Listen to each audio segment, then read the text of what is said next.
दोस्तों, अगर आप बगैर पढ़े फरफर इंग्लिश बोलना चाहते हैं और रट्टेबाजी से हमेशा के लिए जान छुड़वाना चाहते हैं तो आप मेरे साथ ये फरफर इंग्लिश स्पीकिंग कोर्स लाजमी कर लें। इस कोर्स में मैं आपको किसी भी तरह के रूल्स की तरफ लेकर नहीं जाऊंगा, बल्कि मैं आपके लिए इंग्लिश बोलचाल को बहुत ही ज़्यादा आसान बनाऊंगा।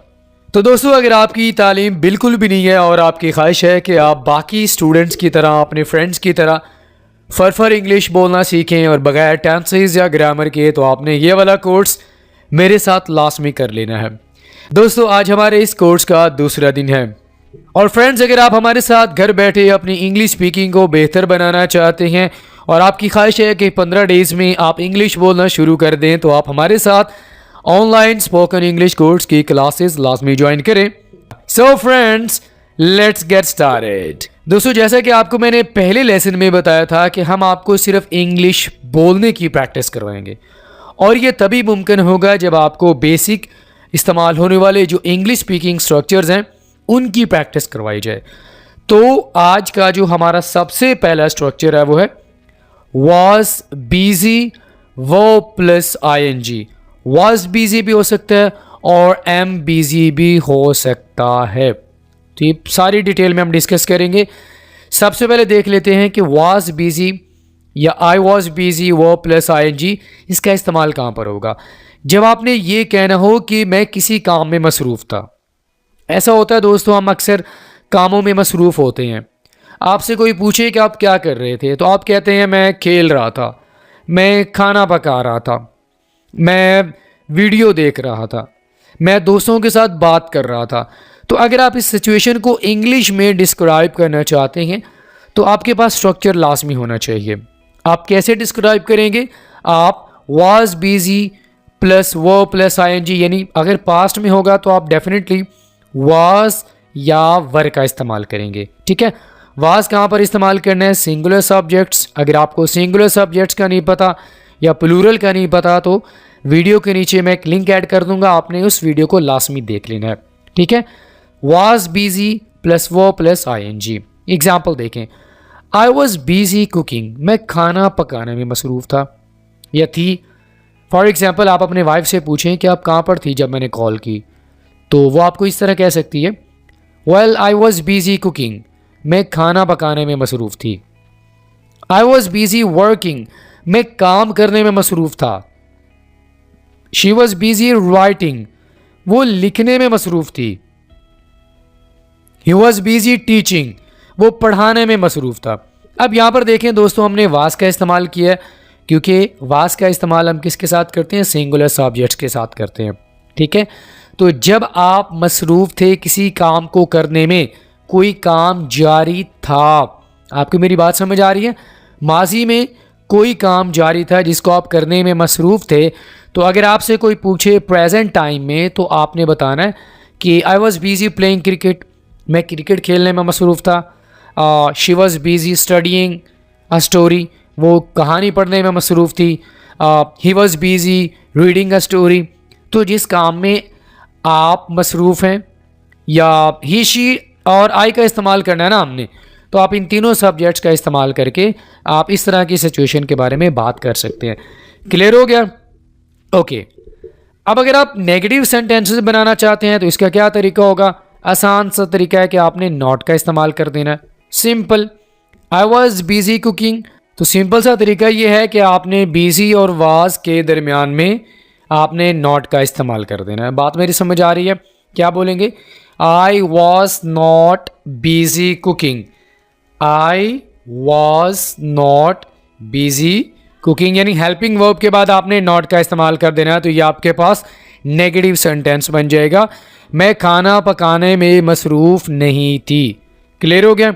आगे देखें, I was not busy working, मैं काम करने में मसरूफ़ नहीं था। आई वॉज नॉट, ठीक है। She was not busy writing, वो लिखने में मसरूफ़ नहीं थी। ही वॉज नॉट बिजी टीचिंग, अब यहाँ पर आगे जो बात करना चाहते हैं आप कर लें।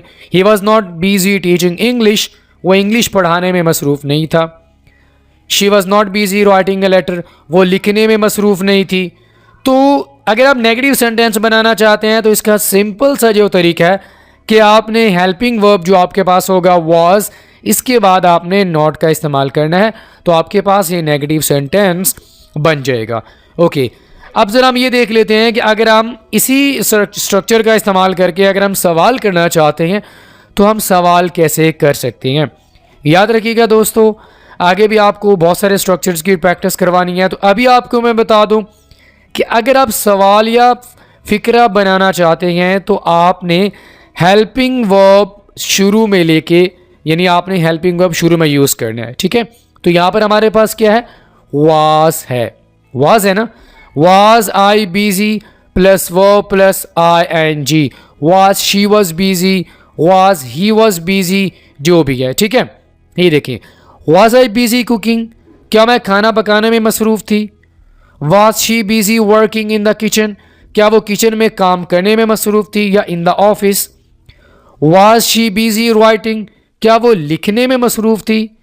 वर दे बिजी टीचिंग, अब यहाँ पर वर का इस्तेमाल हो गया सिर्फ आपको समझाने के लिए, मज़ीद आगे भी जो है आपको मैं सेंटेंसेस वगैरह दूंगा।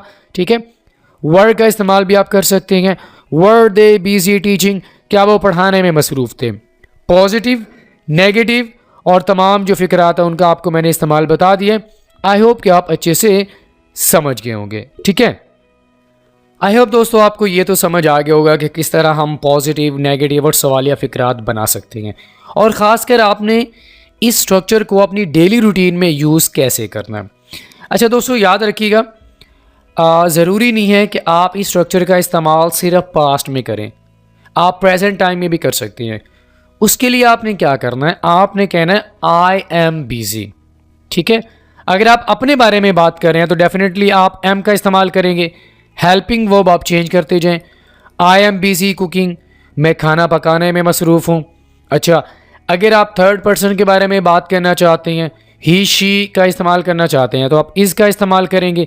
She is busy cooking, he is busy cooking, इस तरह बोलेंगे। ठीक है, अगर दो या दो से ज़्यादा हैं तो आप आर का इस्तेमाल करेंगे। They are busy cooking, we are busy travelling. ठीक है, और यू आर बिजी स्टडिंग, तो आप प्रेजेंट टाइम में भी इसका इस्तेमाल कर सकते हैं। ठीक है, और यहाँ पर कुछ मिले जुले फिक्रात हैं। दे वर बिजी ट्रैवलिंग, वर का इस्तेमाल यहाँ पर हम कर रहे हैं ना, दे वर बिजी ट्रैवलिंग, वाज का इस्तेमाल भी हो सकता है और वर का भी। They were busy travelling, we were busy writing a letter, हम खत लिखने में मसरूफ़ थे। You were busy collecting the papers, और तुम पेपर्स वगैरह जमा करने में मसरूफ़ थे। They were busy helping poor. तो दोस्तों आपको समझ आ गया कि किस तरह हमने इसका इस्तेमाल करना है। ठीक है, was busy, am busy, is busy यानी she is busy, he is busy, they are busy, present past, आप दोनों में इसका इस्तेमाल कर सकते हैं। आगे बढ़ते हैं। व्हाट इफ़, इसका इस्तेमाल भी हम उर्दू में बहुत ज़्यादा कर रहे होते हैं, लेकिन इंग्लिश में आप कौन सा स्ट्रक्चर इस्तेमाल करेंगे, अब ज़रा इसको अंडरस्टैंड कर लेते हैं। जब आपने ये कहना हो कि अगर ऐसा हुआ तो क्या होगा, अब आपके माइंड में बहुत सारे सेंटेंसेस आ रहे होंगे कि इस तरह की बातें तो हम कर रहे होते हैं कि जब हम ये कहना चाहते हैं कि अगर ऐसा हो गया तो फिर क्या होगा, मतलब आप कंडीशंस लगा रहे होते हैं, आप ये पूछ रहे होते हैं कि भाई अगर मैंने ये काम कर दिया तो इसका नतीजा क्या होगा। तो या तो आप कोई फर्जी सिचुएशन के बारे में बात कर रहे होंगे, कोई सजेशन देना चाहते हैं, या मेनली जो इसका मैं आपको यूज़ बता रहा हूँ कि अगर आप कोई नतीजा पूछना चाहते हैं किसी भी काम का। फॉर एग्ज़ाम्पल, अगर मैं ये कहूँ कि अगर मैं वीडियो लेसन ना देखूँ तो, अब यहाँ पर मैं नतीजा एक्सपेक्ट कर रहा होता हूँ कि इसका नतीजा क्या होगा। तो इस सिचुएशन में आपने इसको अपने माइंड में रखना है। ठीक है, जब आपने ये कहना हो कि अगर ऐसा हुआ तो क्या होगा, इसका जो स्ट्रक्चर है वो क्या होगा, व्हाट इफ़, उसके साथ आपने सब्जेक्ट, वर्ब और प्रेजेंट में आप इस्तेमाल कर सकते हैं, पास्ट में, और आप तमाम जो टेंसेस हैं उनमें आप इसको इस्तेमाल कर सकते हैं। अभी प्रेजेंट में देख लेते हैं। What if I get late, अगर मुझे देर हो गई तो। अब यहाँ पर लेट्स सपोज कि आप कहीं काम करते हैं, तो आप उनसे पूछना चाहते हैं कि अपने दोस्तों से पूछना चाहते हैं कि अगर मुझे देर हो गई तो क्या होगा। अब यहाँ पर आप नतीजा एक्सपेक्ट कर रहे हैं, किसका नतीजा क्या होगा। और देखें, what if she sees me, अगर उसने मुझे देख लिया तो, what if she sees me. What if I go there, अगर मैं वहां चला गया तो, आपको कोई मना कर रहा है कि आपने नहीं जाना लेकिन आप फिर भी चले जाते हैं। What if I go there, for example अगर आप अपने दोस्तों को ये बताएं कि मैंने वहां पर जाना है, तो आपके दोस्त आपको मना कर रहे हैं, तो आप उनसे ये कहते हैं what if I go there, अगर मैं वहां चला गया तो, what if I go there. What if you don't come, अगर तुम नहीं आए तो, what if you don't come. Okay, what if you fail the exam, अगर मैं इम्तिहान में नाकाम हो गया तो, या तुम नाकाम हो गए। तो यहाँ पर देखें हम बेसिकली जो रिजल्ट है ना उसके बारे में एक्सपेक्ट करें कि इसका नतीजा क्या होगा। अगर उसने मुझे देख लिया, अगर मैंने खेल लिया, अगर मैं इम्तिहान में नाकाम हो गया तो ऐसी सिचुएशंस में हम व्हाट इफ़ का इस्तेमाल करेंगे। प्रेजेंट टाइम में कैसे सेंटेंसेस आप बना सकते हैं वो आपको मैंने सिखा दिए हैं।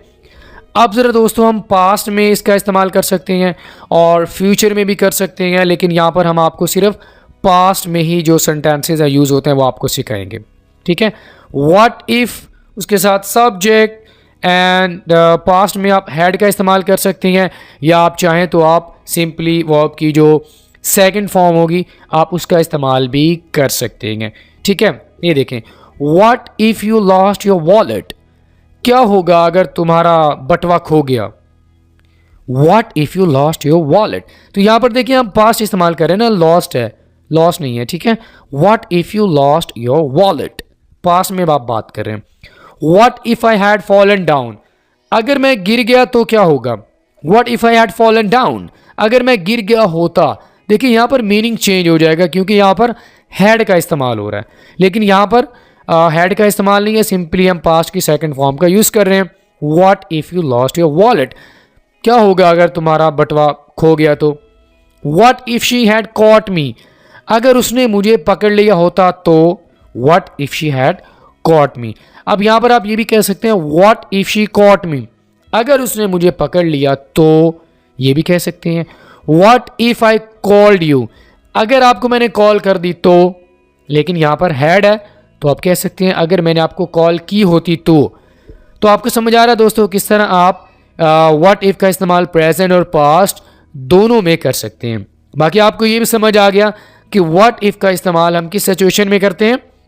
आपके माइंड में सिर्फ एक ही मैं यूज़ बिठा रहा हूँ कि अगर आप कोई ऐसी सिचुएशन के बारे में बात करना चाहते हैं जिससे आप कोई नतीजा पूछना चाहते हैं कि भाई अगर मैंने ये काम कर दिया तो, प्रेजेंट और पास्ट में कैसे आप सेंटेंसेस बना सकते हैं वो आपको मैंने अच्छे से सिखा दिए हैं। ठीक है, अब दोस्तों हमारे पास जो नेक्स्ट स्ट्रक्चर है वो है ये वाला, do you ever. Do you ever verb की पहली फॉर्म एंड देन ऑब्जेक्ट। इसका इस्तेमाल कहाँ पर करते हैं, जब आपने ये पूछना हो कि आपने कभी कोई काम किया है या करते हो।